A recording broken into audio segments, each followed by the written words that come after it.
But the one that's proved to be an extraordinary challenge has been the war in Ukraine, between Russia and Ukraine. The President has worked on it tirelessly, has invested a tremendous amount of his own time, energy, and the highest levels of our government.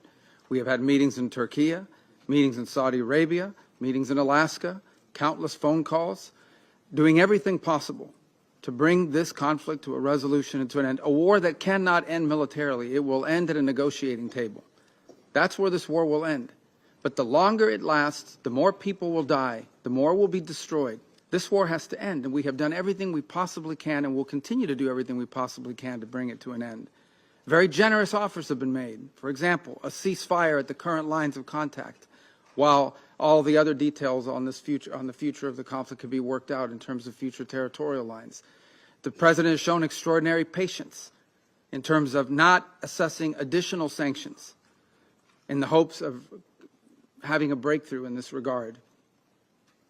And all has come to what appears to be not just a stagnant one, but an era, and we've entered a period of what appears to be potential even escalation, with the historically highest number of strikes we've seen over the last few nights and before. And now we are also watching incursions into neighboring airspace by both drones and airplanes.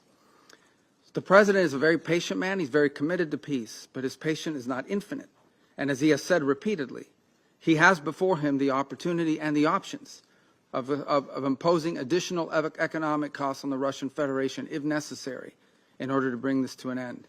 He also has before him the option, as he has already chosen to do in some circumstances, to sell defensive weaponry and potentially offensive weaponry so that Ukraine can defend itself from this assault by purchasing that weaponry.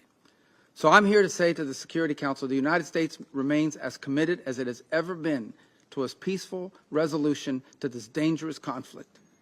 But there will come a moment in which we will have to conclude that perhaps there is no interest in a peaceful resolution.